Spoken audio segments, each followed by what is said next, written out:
All right, good morning, everybody, and welcome back to another Bible study, Trinity Burning Bible Study. We are in 2 Samuel chapter 21. So if you haven't yet, you can turn in your Bibles to 2 Samuel chapter 21. And of course, like each week, we're going to go ahead and just do a brief review to remember what's been going on. And we are nearing the end of the book. After this, we only have 3 more chapters. And then next week, I believe we're going to do 22 and 23 together, and then 24. So it's getting to the end here of David's life and what happened in 2 Samuel here. So if you remember in chapter 19, a couple of weeks ago, David's men had defeated Absalom, and Absalom ended up getting killed, although David didn't want him dead. And David was all sad when the troops came back. They were embarrassed for winning, and it's a weird thing because they won this war. They had defeated the enemy, but the king was more upset about Absalom dying, so Joab rebuked him. Pretty much gave David an earful and said, if you don't turn it around, you don't, act like a king and turn your attitude around, you're going to have rebellion on your hands worse than you've ever faced in your entire life, right? And David doesn't say anything, but he listens to Joab.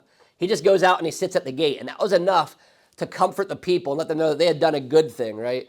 Rather than shaming his soldiers. Although he didn't publicly shame them, by being upset that they lost, they felt like that, the Bible says. And then, of course, David wanted to be invited back. He wanted to be welcomed back into Jerusalem. He didn't just force his way into Jerusalem. Just like I said, Jesus Christ doesn't force his way into your heart. Otherwise, everybody in the world would be saved and be a believer, right? You have to invite him in. So David also wanted to be invited back as the king because, all the people had decided to follow Absalom. And Israel argues with each other over it and says, we did, have Absalom and David fled here, but David was a great warrior. They had this argument, and they decided they're going to bring him back as king.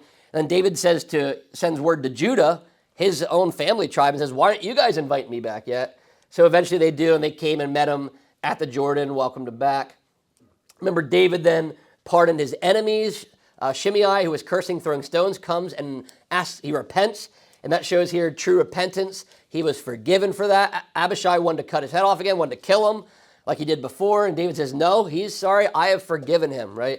So he was forgiven there. And then, of course, that chapter ended with an argument between Israel and Judah, a superficial argument, because remember, they had this whole celebration of basically, it was like a, king's parade, essentially, coming back across the Jordan River to Jerusalem.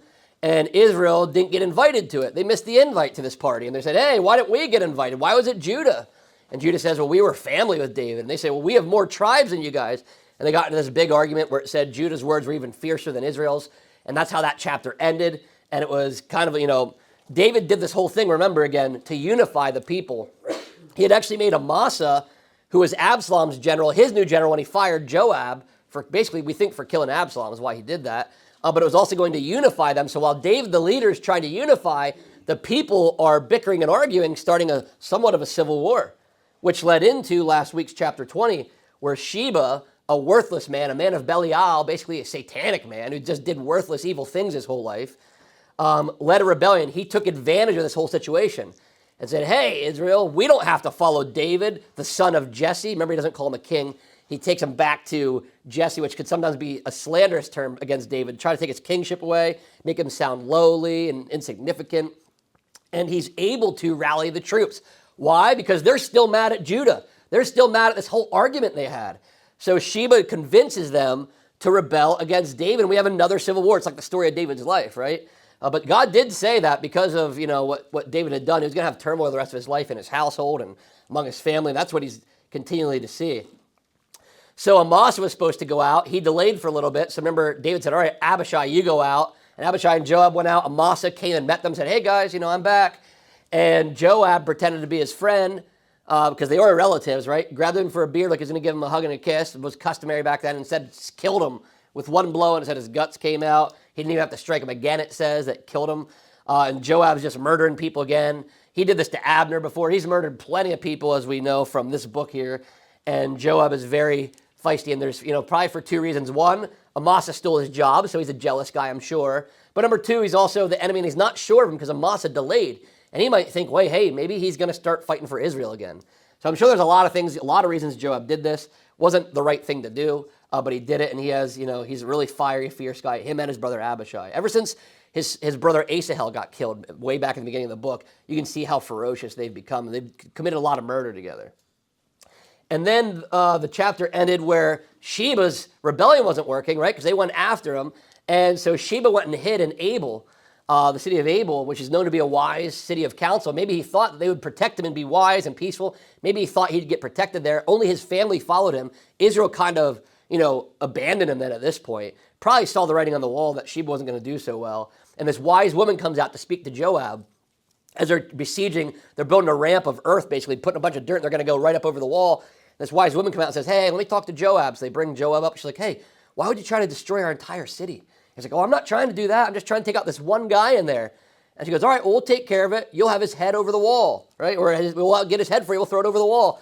And she gathered all the people in her wisdom, said, hey, if we just get rid of the Sheba guy who's caused a rebellion against the king, we'll be in peace, right? So it's exactly what they do. She's able to gather people. They chop his head off, throw it over the wall, and that's kind of how it ended there, and the town of Abel was saved there. And that's where we got to chapter 21, where we're at right now. So we'll go ahead, read verse by verse, and then break down this chapter. It's a little bit shorter, but there's still quite a bit going on in this one as well. All right. Chapter 21, verse 1. Now there was a famine in the days of David for 3 years, year after year. And David sought the face of the Lord. And the Lord said, there is blood guilt on Saul and on his house, because he put the Gibeonites to death. So the king called the Gibeonites and spoke to them. Now the Gibeonites were not of the people of Israel, but of the remnant of the Amorites. Although the people of Israel had sworn to spare them, Saul had sought to strike them down in his zeal for the people of Israel and Judah. And David said to the Gibeonites, what shall I do for you? And how shall I make atonement, that you may bless the heritage of the Lord? The Gibeonites said to him, it is not a matter of silver or gold between us and Saul or his house, neither is it for us to put any man to death in Israel. And he said, what do you say that I shall do for you? They said to the king, the man who consumed us and planned to destroy us, so that we should have no place in all the territory of Israel, let 7 of his sons be given to us, so that we may hang them before the Lord at Gibeah of Saul, the chosen of the Lord. And the king said, I will give them. But the king spared Mephibosheth, the son of Saul's son Jonathan, because of the oath of the Lord that was between them, between David and Jonathan, the son of Saul. The king took the 2 sons of Rizpah, the daughter of Aiah, whom she bore to Saul, Armoni and Mephibosheth, and the 5 sons of Merab, the daughter of Saul, whom she bore to Adriel, the son of Barzillai, the Maholathite. And he gave them into the hands of the Gibeonites, and they hanged them on the mountain before the Lord, and the 7 of them perished together. They were put to death in the first days of harvest, at the beginning of the barley harvest. Then Rizpah, the daughter of Aiah, took sackcloth and spread it for herself on the rock, from the beginning of harvest until rain fell upon them from the heavens. And she did not allow the birds of the air to come upon them by day, or the beasts of the field by night. When David was told what Rizpah, the daughter of Aiah, the concubine of Saul, had done, David went and took the bones of Saul and the bones of his son Jonathan from the men of Jabesh Gilead, who had stolen them from the public square of Bethshan, where the Philistines had hanged them on the day the Philistines killed Saul on Gilboa. And he brought up from there the bones of Saul and the bones of his son Jonathan, and they gathered the bones of those who were hanged. And they buried the bones of Saul and his son Jonathan in the land of Benjamin in Zelah, in the tomb of Kish his father. And they did all that the king commanded. And after that, God responded to the plea for the land. There was war again between the Philistines and Israel. And David went down together with his servants, and they fought against the Philistines. And David grew weary. And Ishbi-Benob, one of the descendants of the giants, whose spear weighed 300 shekels of bronze, and who was armed with a new sword, thought to kill David. But Abishai, the son of Zeruiah, came to his aid and attacked the Philistine and killed him. Then David's men swore to him, you shall no longer go out with us to the battle, lest you quench the lamp of Israel. After this, there was again war with the Philistines at Gob. Then Sibbecai the Hushathite struck down Saph, who was one of the descendants of the giants. And there was again war with the Philistines at Gob. And Elhanan, the son of Jair Oragim, the Bethlehemite, struck down Goliath the Gittite, the shaft of whose spear was like a weaver's beam. And there was again war at Gath, where there was a man of great stature, who had 6 fingers on each hand and 6 toes on each foot, 24 in number. And he also was descended from the giants. And when he taunted Israel, Jonathan, the son of Shimei, David's brother, struck him down. These 4 were descended from the giants in Gath, and they fell by the hand of David and by the hand of his servants.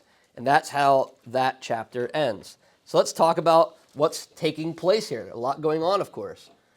All right, the first couple verses has to deal again with David avenging the Gibeonites to stop this famine that he learned about. Verse 1 says, "Now there was a famine in the days of David for 3 years, year after year. And David sought the face of the Lord. And the Lord said, there is blood guilt on Saul and on his house because he put the Gibeonites to death." So there's a problem. There's a famine. They're losing out on food. This happens quite a bit in Scripture. And a lot of times it can be because of judgment. And this time it just so happens to be. Now, it lasted for 3 years, which would have been a major crisis in Israel. Why? Because they're all farmers, right? Back then, they had farm and cattle and all these things. And they need the rain to grow. They need all these things to go. And later it talks about the rain falling. And they had this famine for 3 years. And it's interesting that it took David 3 years to finally ask God. Now, there's a couple possibilities why. Potentially, the first year said, all right, we had a dry season. It's very possible. The second year, up another one. Hopefully, we'll get a good third year. And by the third year, David's like, something is up. This is not normal. Let me go and talk to God. So I love that it says David sought the face of the Lord. So he's wise here. He doesn't just try to guess what it is. He goes right to the Lord, right? Which you don't see this term anywhere else where David sought the face of the Lord. But it's really interesting that he does that here. And the Lord answers him and says, it's because the blood guilt on Saul and on his house because he put the Gibeonites to death. So God gives him a direct answer. Now we believe that he was using that Urim and Thummim. You learn about the way it's like a legal version of divination that they used to use. He probably used that to get an answer from the Lord. But he does find out that it's based on Saul and what he had done. So this is kind of a lesson to us too, that if you're ever going through a hard time in your season, you don't know what's going on, not that you're definitely going to get an exact answer per se, but you can go pray to the Lord, say, hey, reveal to me, is there anything I need to do? Is there anything in my life that's causing it? Sometimes we just suffer because, right? And because we don't know why. Sometimes it can be, you can suffer from your sins too. But we see here the nation was suffering because of their sins and what was taking place there. Verse number 2. So the king called the Gibeonites and spoke to them. Now the Gibeonites were not of the people of Israel, but of the remnant of the Amorites. Although the people of Israel had sworn to spare them, Saul had sought to strike them down in his zeal for the people of Israel and Judah. So the Gibeonites, they're actually part of this group called the Amorites, which are supposed to be wiped out. And you have to remember what happened in Joshua chapter 9. Joshua was supposed to wipe out all these tribes, and of course, that's why there's still stuff going on in the Middle East today. Joshua never did what he was supposed to do. He never finished the job. Some of the tribes started taking slaves, which is kind of what happened here with the Gibeonites. Turn back just to Joshua 9 if you can. Just to give you an idea, if you're not familiar with this will be really helpful to understand what it's talking about here. It's their history of what had taken place. The Gibeonites had deceived the Israelites because they're supposed to wipe out all their neighbors, but the Gibeonites did this pretty clever thing, and because Israel made an oath, they had to keep this binding oath. So Joshua 9, and we'll just start at verse 8. I'm just going to read until verse 19, just to give you kind of a refresher if you forget what happened, or maybe you never read this before. So Joshua 9, verse 8 says, and they're talking about the Gibeonites. The Gibeonites have now come to Joshua, who they found out is supposed to wipe out everybody in the land, and they're scared. They said to Joshua, we are your servants. And Joshua said to them, who are you, and where do you come from? They said to him, from a very distant country your servants have come because of the name of the Lord your God. For we have heard a report of him and all that he did in Egypt, and all that he did to the 2 kings of the Amorites who were beyond the Jordan, to Sihon, the king of Heshbon, and to Og, king of Bashan, who lived in Ashtaroth. So our elders and all the inhabitants of our country said to us, take provisions in your hand for the journey, and go to meet them and say to them, we are your servants. Come now, make a covenant with us. Here's our bread. It was still warm when we took it from our houses as our food for the journey on the day we set out to come to you. But now, behold, it is dry and crumbly. These wineskins were new when we filled them, and behold, they have burst. And these garments and sandals of ours are worn out from the very long journey. So the men took some of their provisions, but did not ask counsel from the Lord. And Joshua made peace with them and made a covenant with them to let them live, and the leaders of the congregation swore to them. At the end of 3 days after they had made a covenant with them, they heard that they were their neighbors, and that they lived among them. And the people of Israel set out and reached their cities on the 3rd day. Now their cities were Gibeon, Chephirah, Beeroth, and Kiriath Jearim. But the people of Israel did not attack them because the leaders of the congregation had sworn to them by the Lord, the God of Israel. Then all the congregation murmured against the leaders. But all the leaders said to all the congregation, We have sworn to them by the Lord, the God of Israel, and now we may not touch them. So that is what had happened in Joshua chapter 9. So now you can kind of understand what's going on here. And the Gibeonites were pretty clever. You see, they brought bread. They made it look dry and crumbly. They tattered their clothes. They had these old wineskins. It'd be like if you had to convince somebody that you came on a long journey and you just walked down the road, but you ripped your clothes on, you put dirt on your face, and you have your holes in your shoes. They put on an act to make them believe they weren't their neighbors, because they're supposed to kill all those neighboring people around them. So you see there, and what's really interesting is this kind of counters what happened. If you see, why did they make this deal with the Gibeonites? Well, the leaders, Joshua and the leaders, did not seek the Lord. They didn't pray to him and say, hey, should we allow these people in? God would have probably told them, like, no, they're lying to you. But they didn't. So because of this, they had an oath. And you can see the people were even mad, right? And even the leaders or the congregation murmured against the leaders over this. Like, why are you doing this? We're supposed to kill them. And they say, we had sworn by the Lord. Now we can't touch them. So this oath, it shows that a binding oath, even though they were tricked, they can't now go get, even though God told them to kill them, but they already made this oath, they're kind of trapped. They can't override one oath for another, and the Bible talks about that.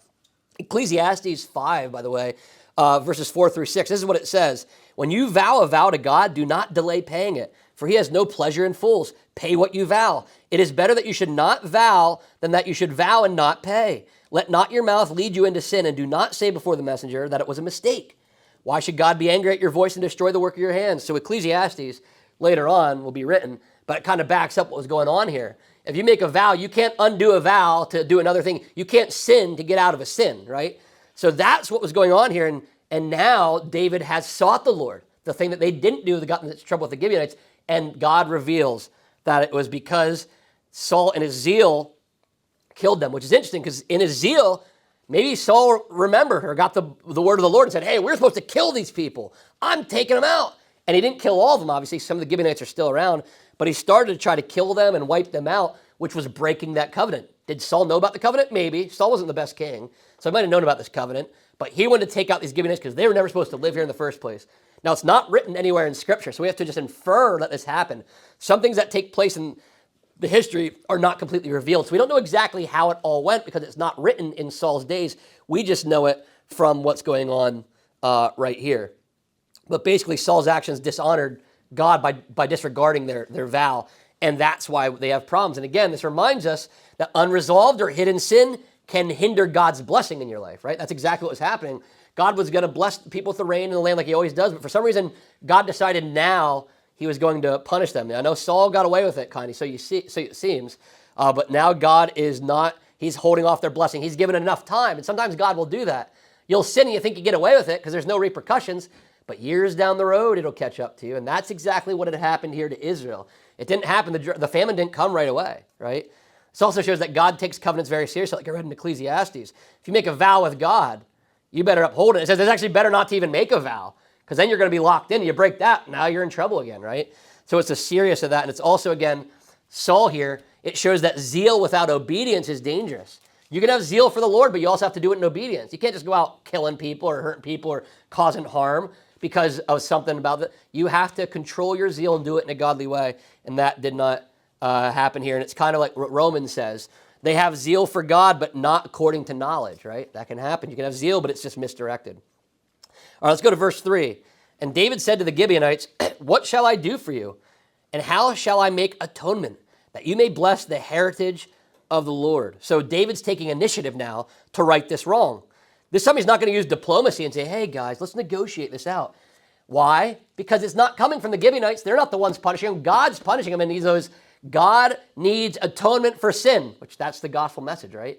When anytime there's a crime or a sin committed, it needs to be atoned for, which means either the Lord atoned for it on the cross or you will atone for it. Whether it's on this earth is one thing, but definitely eternally, right, on Judgment Day. So he wants this to be an atonement. Actually, the word kafar here in Hebrew means covering over sin, which is interesting because that's what Jesus does. He covers. We although we're sinners, we take on his righteousness, right? So, and he wants to do it, what it says, to bless the heritage of the Lord. So he's doing this he's talking about Israel. What can we do to bless Israel? Because we're not getting our rain, we're not eating. What can we do to make this right? Right? He wants the curse to be lifted and God's blessing to be restored in his people. So he's acting like a good king. Look at the next two verses, 4 and 5. The Gibeonites said to him, it is not a matter of silver or gold between us and Saul or his house, neither is it for us to put any man to death in Israel. And he said, what do you say that I shall do for you?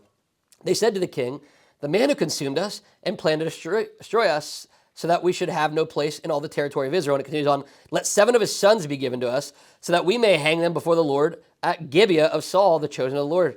And the king said, I will give them. So the Gibeonites are basically saying, listen, you can't pay us off.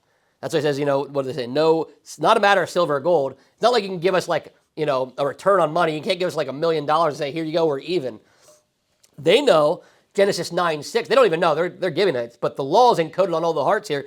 Genesis 9:6, whoever sheds the blood of man, by man shall his blood be shed, right? That's part of God's law as well. So they were killed. The Gibeonites were killed unjustly, and you can't pay it off, right? There's going to have to be some bloodshed. And basically, this is a really big deal because, again, it wasn't an economic issue for the Gibeonites. It was literally an ethnic cleansing. That's really what was going to happen. They were going to kill every Gibeonite on earth. And the Lord did spare some of them.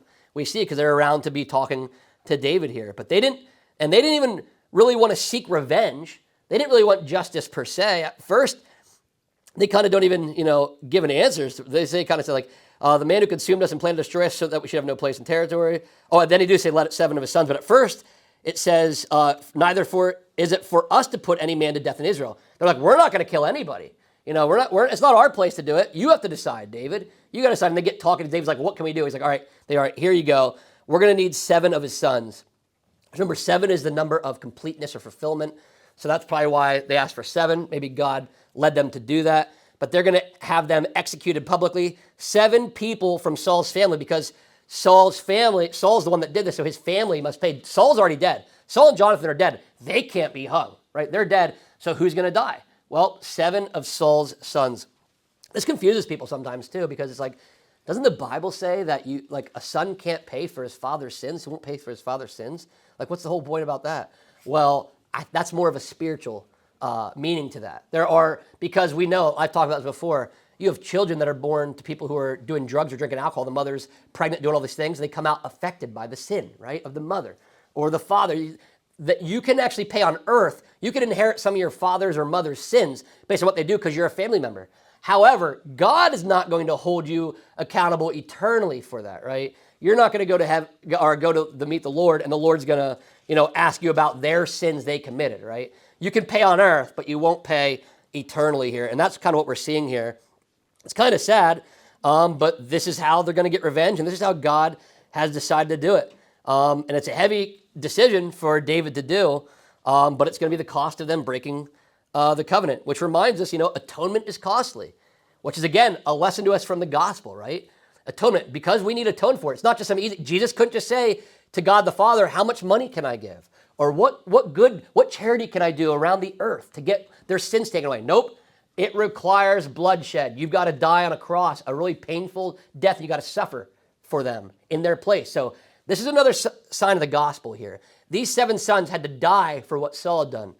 And in a very lesser way, what Jesus had to die for what we had done. Atonement is not ever taken lightly. It's also another reminder, too, that sometimes justice can be uncomfortable, right? It's not always comfortable, and I'm sure they wish there had been an easier way than this. This is very uncomfortable, but it's what God had called for. And another reminder that we must confront our past wrongs, no matter how uncomfortable it is.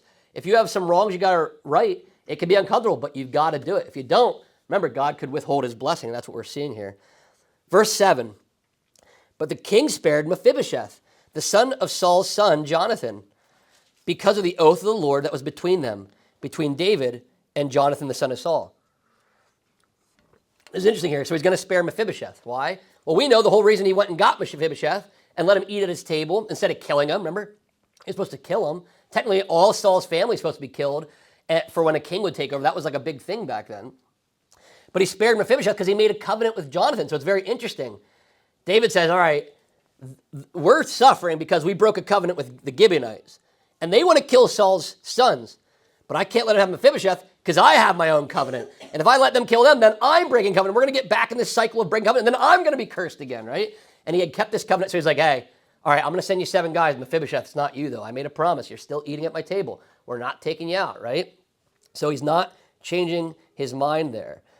Just like God doesn't change his mind. He saved us. We eat at his table. He doesn't say, all right, you're out again, right? Nope. Just like David keeps Mephibosheth, the Lord keeps us, right? no matter what's going on, right? When we believe in him, that's what he does.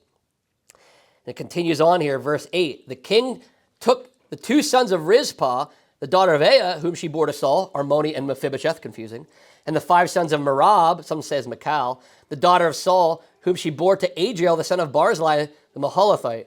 So this chapter can get really tricky because you got Jonathan, and later you're going to have a Jonathan, and there was a Shimei last chapter, and there's going to be a Shimei later. But here, the first verse is like, hey, I'm not going to kill Mephibosheth. Instead, I'm going to kill Mephibosheth. It's like, what in the world? Well, because there's people, just like you can have Johns and Bills and Sallys. There can be tons of people with that name, right? It doesn't mean they're all the same. So the Bible can get tricky. Remember, again, differentiating the people. David's not going back on his word and saying, well, Mephibosheth, now you're dead. I know I said I was going to spare you, but you're dead. This is a different Mephibosheth, so it can get very confusing here. Those are the 2 sons of Rizpah.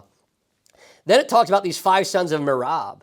But again, some of your translations, mine doesn't say this, but I know some translations will say of Michal. But that's interesting because Michal, remember 2 Samuel 6, verse 23 said that she was childless. So how could your translations say that? Well, a lot of people believe that the translations may have said that because Merab perhaps died and Michal became their adopted mother. So she maybe took care of them as a mother, these 5. So if yours says that, again, the Bible is never in error per se. You just kind of got to read deeper into it. And Michal probably raised these 5. That's why later on you're going to see Rizpah. You don't see Merab alongside of Rizpah when we get to that part, right? All right, verse number 9. And he gave them into the hands of the Gibeonites, and they hanged them on the mount before the Lord, and the 7 of them perished together. They were put to death in the first days of harvest, at the beginning of barley harvest. So it's interesting here. The barley harvest would have been right around April. So that's like the beginning of the Jewish agriculture year. So they're getting ready to farm. This is why it's really important. Let's do it now. We're going to make this happen now. Because if not, we're not going to have rain. We might have a 4th year of famine, right? So it's really important. Before that happens is when they give up the sons here. And it says they perished together, which emphasizes the unity of the sacrifice. They're being sacrificed there together. And that's how it happens. And now, because they're being atoned for, they are hung. This is going to prepare the way for renewal, right? Restoring blessing to Israel. And right again at the early harvest, which is a hint that there's going to be blessings that are coming from this. All right, verse number 10. Then Rizpah, the daughter of Aiah, took sackcloth and spread it for herself on the rock from the beginning of harvest until rain fell upon them from the heavens. And she did not allow the birds of the air to come upon them by day or the beasts of the field by night. This is a really sad picture here. You can see her maternal love for her children. Their bodies are laying dead. I'm sure she felt like it was unfair. Her sons got chosen in this terrible lottery of people, and she had to watch her sons not only be hung, but when they were done being hung, they just let the bodies lay there. And she wasn't going to watch her sons' bodies be eaten by birds and wild animals. So she'd actually go regularly to cover their exposed bodies, right, from scavengers. She would put this sackcloth, or remember, sackcloth is also a sign of mourning, right? So it's her sign of mourning. She's sad. She's overwhelmed by this, and she's covering them up to give them some dignity and showing that, she's still their mother, and she wants some honor to be restored to her sons, despite them being hung. And she's going to be refused to let them be forgotten and just their bones picked off with flesh, right? So she's doing that, and then David takes notice. Look at verse 11. When David was told what Rizpah, the daughter of Aiah, the concubine of Saul, had done, it says there, so now David has found out, right? And David got word. Now, we don't know, and if you go back to even, what did it say, in verse 10 there, from the beginning of harvest until rain fell upon them. The reason that's a big deal, because that's the kind of language that meant it probably went till October. That's when the rains tended to fall in October. So you're talking, she's been covering up these bodies from April to October, half a year. Basically the whole religious calendar year, right? She's covering up regularly. And finally, people are going to David like, hey, Rizpah is just, man, this is kind of a sad sight. She's always up there covering those bodies up. What do you want to do? And David had heard about it, and David is going to notice, right? And it shows how, a mother's grief, that grief, she didn't say a prayer out loud, or she didn't go in whatever, but her actions of lovingly caring for the body of her children made word enough back to the king, right? And God saw this, and David ends up seeing this. And verse 12, it says, David went and took the bones of Saul and the bones of his son Jonathan from the men of Jabesh Gilead, who had stolen them from the public square of Bethshan, where the Philistines had hanged them on the day the Philistines killed Saul and Gilboa. So now David goes and retrieves the bones of Saul and Jonathan. So they apparently had remained unburied up to this point. They were never given a proper burial. And you remember that whole thing where their bodies were hung, and then the men of Jabesh Gilead had an honor for Saul went and stole his bodies back, but they'd never been buried properly. We're finding out just from here, right? And then verse 13. And he brought up from there the bones of Saul and the bones of his son Jonathan, and they gathered the bones of those who were hanged.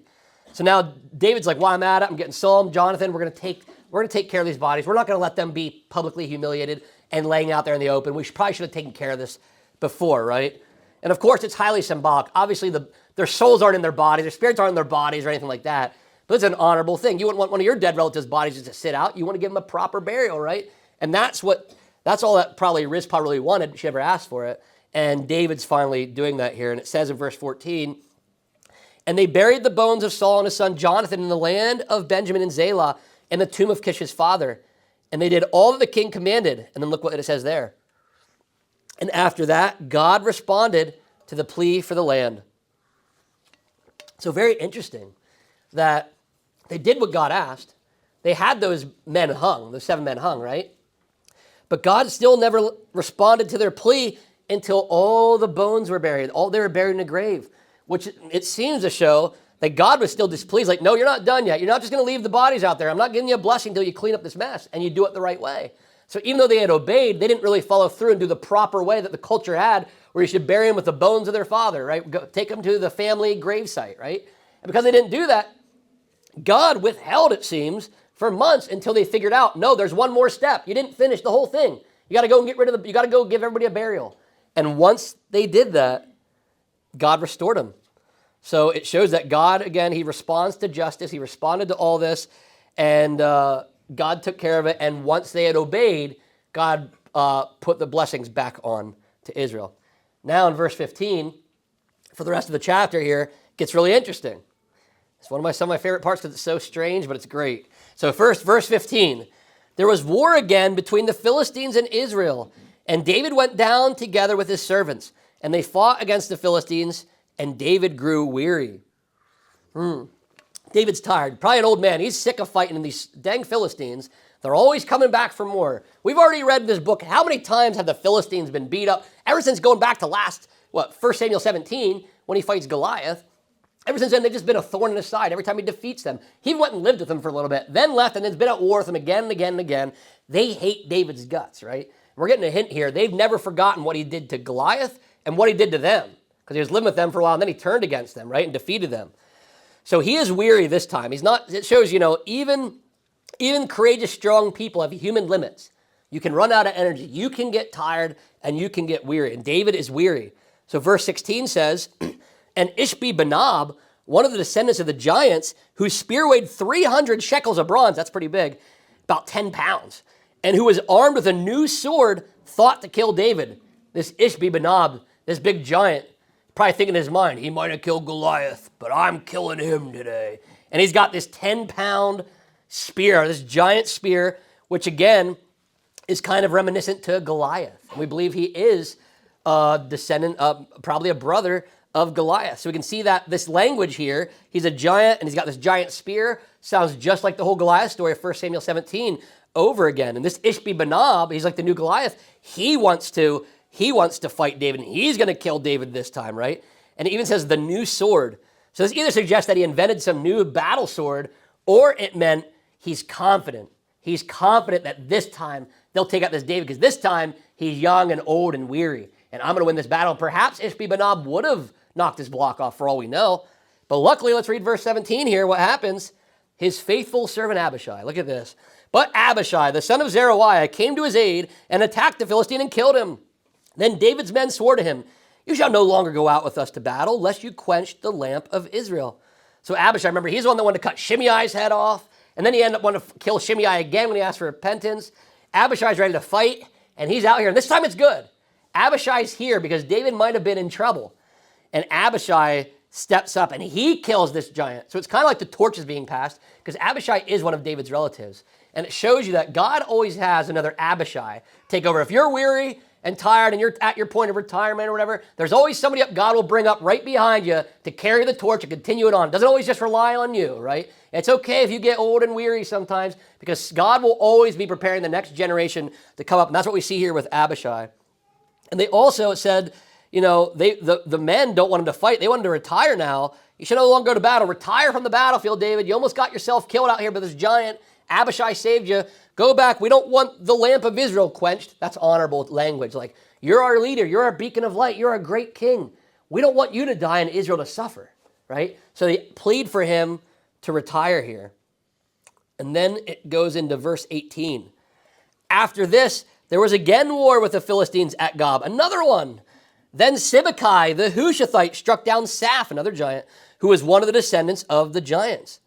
So he is from a descendant of the Rephaim, which again, more of the giants. So Sibbecai, again, probably a brother of Goliath, or Saph was. And Sibbecai, we don't know much about Sibbecai other than he's listed later on as one of David's mighty men. So he gets a shout out later on in 1 Chronicles 11 and 1 Chronicles 27. You'll read about him. But he killed a giant. So now you got two guys who stood up for Israel. Now you got another one. You got Abishai, now you got Sibbecai. And now they've killed two of these giants because there's another war and another giant came, right? The next generation stepping into battle, they're stepping up. Well, then you got verse 19. And there was again war with the Philistines at Gob. Another one, another war. And Elhanan, the son of Jair, or Agim the Bethlehemite, struck down, some of you say the brother, but mine just says struck down Goliath the Gittite, the shaft of whose spear was like a weaver's beam. Now this is possible textual variant here. So some of your translations will say the brother of Goliath.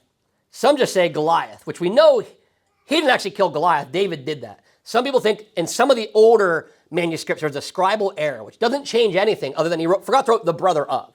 So if he forgot to write the brother of, it didn't change scripture or the meaning of it. It was just some of it a scribal error. But we have other records to confirm. His name was Lahmi, by the way, Lahmi. Why do we know that? Because it's also written in 1 Chronicles 20, verse 5.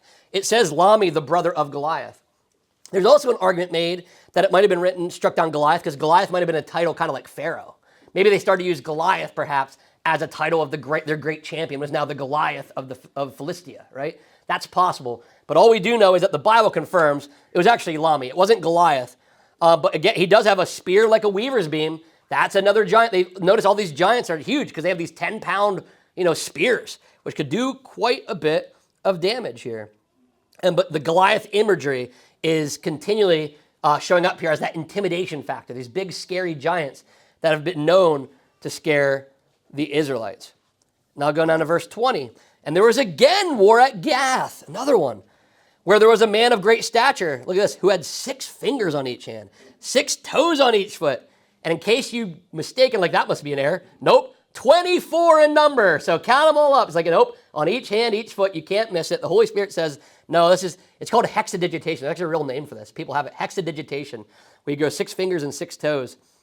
And this is another giant. He was also, it says, descended from the giant. So another giant shows up. And I made a picture here of the giant, what his hands might have looked like here, with his weird big giant 6 fingers.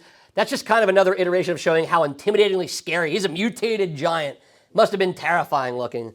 And if you remember, when I taught on the ancient biblical worldview, I would go over the whole concept of they believed in real giants. They believed that giants really came and the giants were, the Nephilim were wiped out in the flood. And that's where we get demons. They're spirits, right?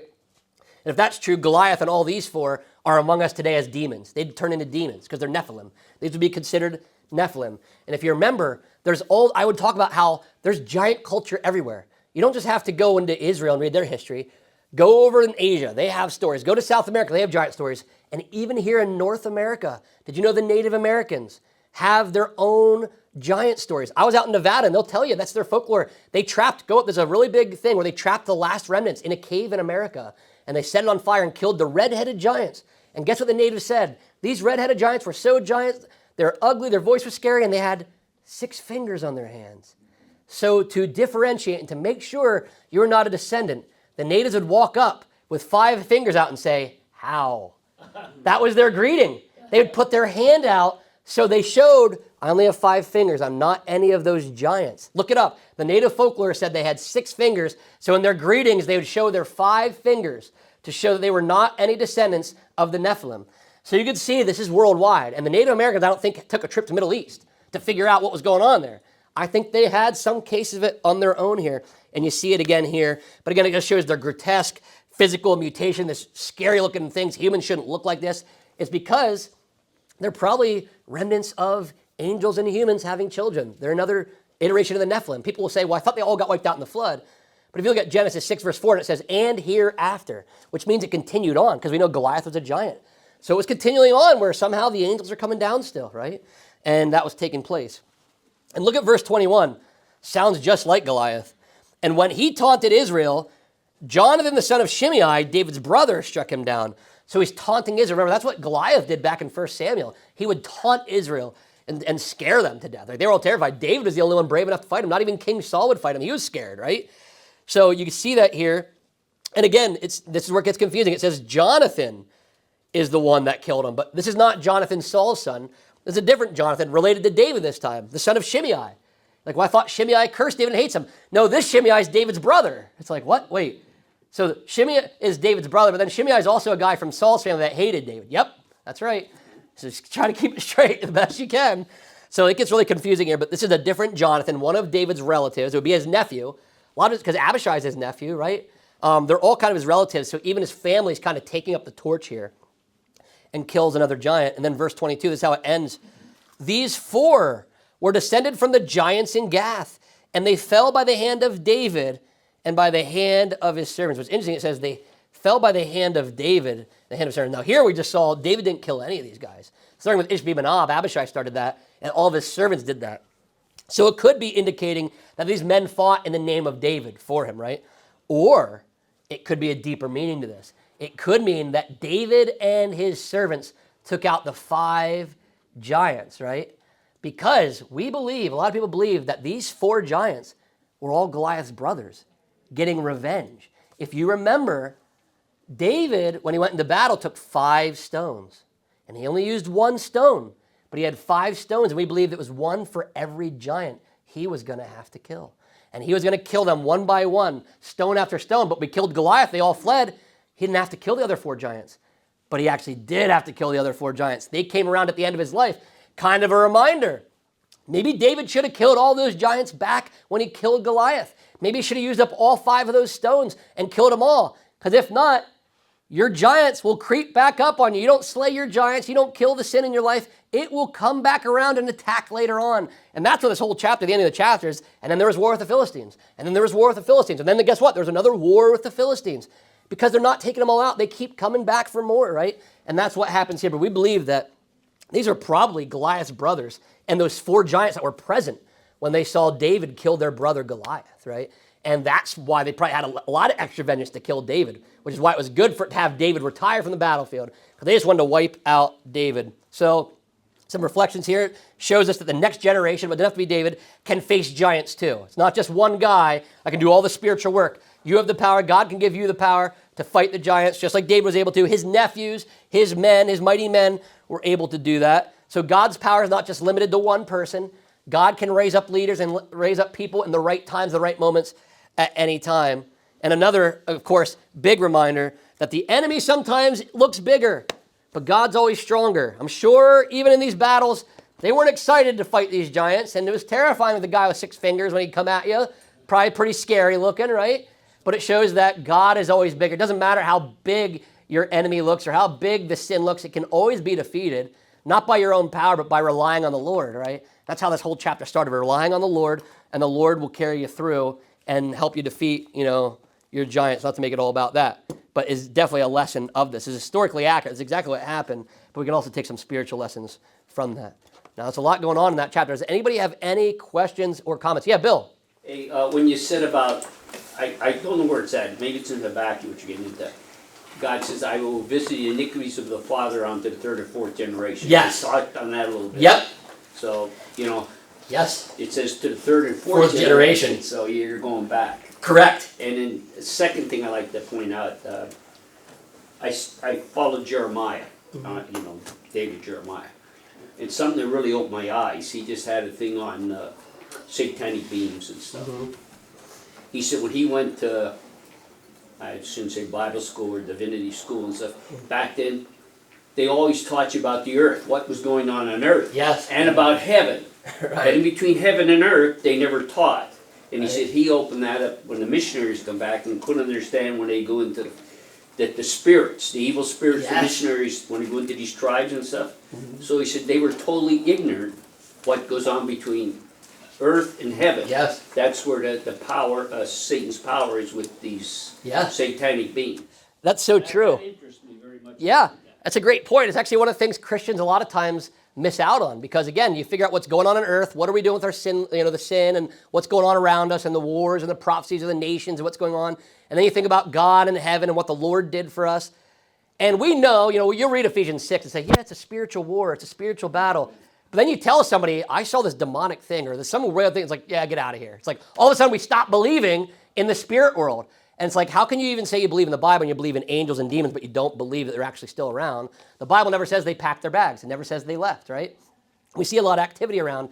And a lot of times, hate to say, but a lot of the evil you see on the earth is not caused by humans. The wars in the Middle East, the war in Ukraine and Russia, all this stuff going on wasn't just an idea in human mind. It's been planted by the gods of the nations, which it says have been warring since the beginning of time. They're still trying to kill the Jews. They've been doing it since the beginning. They're still trying to do it. They just have new humans to carry this stuff out, right? And like you said, you talk to missionaries. In America, I don't know if it's a level of disbelief or what, and you'll see I've seen some occult stuff that will bring this stuff in, but you go to other countries, even I know we're sending a team to Peru. Esther says there's a lot of activity down there that you'll see. Our team might see things they've never seen before down there. Why? Because there's a high activity of witchcraft and other religion that welcomes in these other spirits in. And so many Christians don't take it seriously. And they'll mock people who believe that they had a demonic encounter or they knew about these things. Almost, they become atheists in a way when it comes to the spirit world. And that has become a big problem in Christianity, that it's still real and it's still out there. And sometimes you're not going to see the demons, but you can see demonic influence. Like I always say, I think Haman in the book of Esther got his idea from Satan, a satanic being, one of the gods. Why? He wanted to kill the Jews so bad, and it got stopped. And then thousands of years later, over 2,000 years later, you have Hitler doing the same thing. Let's kill the Jews. Let's kill them all. They don't get their ideas. They get their ideas from these spiritual beings that can put things into your head. So yeah, they're still around. And what's really fascinating about these stories is if the ancients believed, and I'm with them, that angels and demons are very different. Angels are angelic beings that can go back and forth. Demons are trapped here because they are the disembodied spirits of the Nephilim, which means Goliath's around here somewhere. He's flying around somewhere on earth, invisible. He could have possessed people. He could possess people off and on for all we know, right? Because they said that's what the demons were. When these giants died, their spirits couldn't go to Sheol because they're not a human. They couldn't go back to the heavenly realm. They're not angels. They were something in between that God never designed. So they're trapped here without bodies, which is why demons are always possessing people, because they need bodies. So it's a great point. Yeah. Thing that he said. A couple years ago, they had 10 exorcists. The reason it brings up in Italy, because the Roman Church. Yeah. Now they have almost 400 certified Wow. Within a couple of years. They had 10 that we call, I don't know how you be certified to be, but now they have almost 400 in a short time. Yeah, So, the activity's picking up, and even the Catholic Church is aware of it. The one thing I'll tell the Catholic Church is you don't have to go through an exorcism certification class. If you're a believer in the Lord and you ever encounter and somebody invites you over because they're scared and there's weird things going on in their house, and you show up, you don't need to call an exorcist. You don't need to call some specialist pastor or priest. You have the power of the Lord with you, and you can tell that spirit to get out. And you have the power of the Lord right among you there. But I will say that, just like in Jesus' time, there was more demonic activity then than there was in the rest of the Bible because things had been ramping up and they knew the Lord was there. And I think the spirits aren't dumb. They know the Bible. And they don't know when he's coming back. We don't know when he's coming back per se, but they know it's soon. And the activity is going to ramp up. The wars are going to ramp up. The spiritual activity is going to ramp up. The occultism is going to ramp up. And even Christianity, you can see people are opening up to Christianity because they know things are getting a little weird out here. They don't know what it is, but they're kind of open to it. So I truly believe we're in the end times. We've always technically been since the Lord's been here, I know.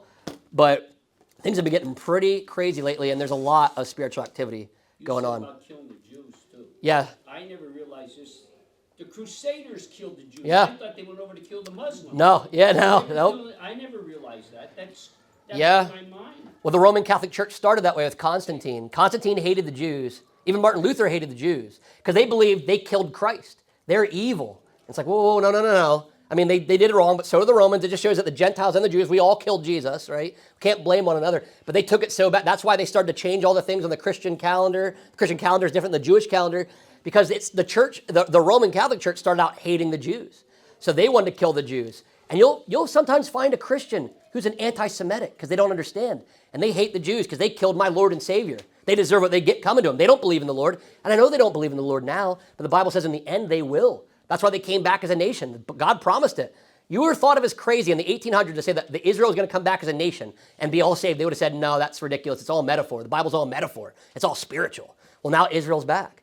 And now they're trying to kill the Jews again. We're back in the Bible. And guess who they're fighting with now? The Palestinians. The Philistines. The Philistines are at war with Israel again, and we're in the year 2025. It never ends. It will never end. That's why you never see David completely conquer them. They're still fighting. The Philistines and Israel is fighting today. Because look up where Palestine comes from. It comes from the word Philistine. That's why it's called Palestine. They changed it from Judah to Palestine in the Bar Kokhba revolt to mock the Jews. And they wanted to wipe the memory of the Jews off the face of the earth, and they were going to name it after their enemies, the Philistines, which is why it's called Palestine today, and it's not called Judah. So think what God did with the nation Israel. He sent them back in. Sent them back in again. To the heart. Yep. And as we know in the Bible, there's never a resurrection where somebody dies the second time. That's why they can try to get Israel out all they want. And people can say, they got to go back. They're aggressors. They got to leave their nation. They're never going to get Israel out ever again. Israel's never going to be completely gone. Eventually the Antichrist will probably come in, wreak some havoc, but they'll never be completely gone. So, yeah, it's always fun to stuff. You can look around the world and see the stuff of the Bible still happening today. But thanks again, everybody. Next week, Lord willing, we're going to be doing 2 chapters, 22 and 23. They're longer, but you'll see why we're going to kind of do them together and get through that information. And so we'll probably have 2 more weeks in 2 Samuel. So keep reading your Bibles and keep your lamps trimmed and burning.